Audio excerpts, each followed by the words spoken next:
Hello and welcome to this drink review of a drink called Ritchie Lemon with a hint of raspberry. And yeah, we'll see how this one tastes. The other Ritchie I had, I don't remember. I don't think I really liked that one. There was one with like cardamom or something. We'll see how this one is. Or how this one tastes like. Oh, that's very like perfumey. Okay, well, just judging by the smell, I don't like that. That's how it looks. Actually, it's a lot pink lemonade, actually. Now when it says oxidized, I guess. Is that what it was called? Oxidized? I don't know, but it's like more like pink lemonade.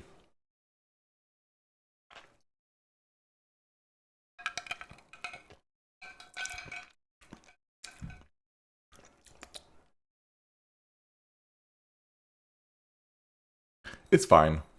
I would not get it again. I actually, it says with a hint of raspberry. I actually would want the raspberry to be even lower and the lemon even higher.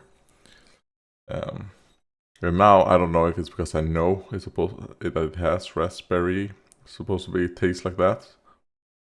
That's why I'm kind of like, oh, but it's very sweet, a bit too sweet. Yeah, don't really have much to say about that one. Let's see. Comments.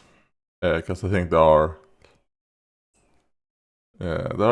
two comments. A comment by Lazul. Finish the podcast, Andreas. I'm looking forward to it. Massively. I'm gonna be sharing it around, which benefits you. Also, I played a bit of Fire Red, Leaf Green. A lot of things aged bad about OG Pokemon. The structure of early game will get boring to normies very quickly with the amount of poison that happens, which makes some runbacks annoying in the early games. Unless you spam run, Weedles are annoying, not because they're hard, but having one party member getting it poisoned means you have to attempt to run... Okay, there we go. For some reason, YouTube had like a visual bug right there, where like all of the rest of the comment was just squished all together. So now for the opposite reason, the game aged badly. It's too easy, even though Misty is probably the strongest gym leader battle most people have, besides Sabrina of course. But by then you are more than capable to blow the fuck out of her. The main problem with Gen 1 is how fast it peaks in difficulty, then it's smooth sailing. Also, most Gen 1 Pokemon suck except the usual top tiers like Starmie, Alakazam, Nidoking, Clefable, etc. I don't like when games make me consider boxing my starter. Blastoise is insanely good because water type is busted. There is Starmie, Gyarados, Nidoking, Learn Surf, Slowbro, etc. All because there's very few exceptional Pokemon Gen 1, and regular trainers have teams that don't abuse the elemental system either. Only Gary/Green / the rival kinda does. Hyper boring early game. Overall, I wouldn't recommend a newbie to start with this Pokemon generation. It should be, I don't know, Emerald or Platinum even. If those are harder, the filtering doesn't happen so early when they are getting familiar with the system. Alright. Well, I will say, I've edited maybe like 20 to 25% off the podcast. I'm kind of like doing, it seems like a couple percent every day. But I am around 20% done with editing on that one. Actually, if someone was completely new to Pokemon, I probably would recommend them Gen 1. Because of what you said, Gen 1 is very easy. Like, there has never been like a difficult, even back in the day. If you were to play like the original, like red, green, blue, and yellow, they're very, very easy. They're even easier than Fire Red, Leaf Green, whatever. And I think they're like pretty... I don't know, like, I would recommend that. But are they my favorite? No, they're not. But they are... And also because of how much Gen 1 pandering happens, you're kind of like, oh, you're getting a bit sick and tired of it. But I don't know. I play those. I think they hold up. But only when you've played them very fast speed. I would not be able to play it in the original speeds anymore. But one good thing about them is that you get into the action very quick, while the newer Pokemon games, I mean, the last Pokemon game that I would say was like good, like man, I really, really enjoyed it, was Gen 5.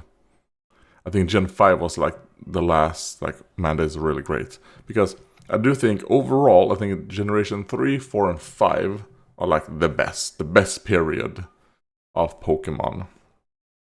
Yeah, because they kind of like learned from Generation 1 and 2.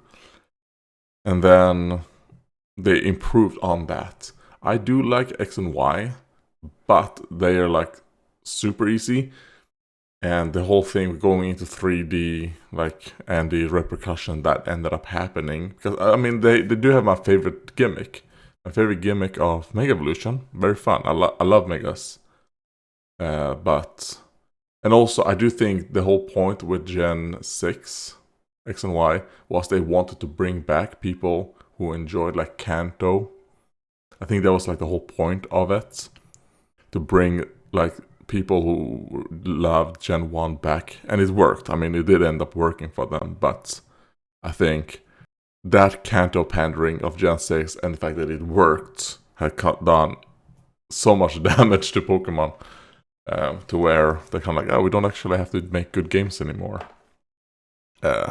Because the good games we did make were like some of the least selling Pokemon games of all time. Gen 3, 4, and 5 are some of the worst selling, but they're also the best. So I understand why they decided to do what they ended up doing.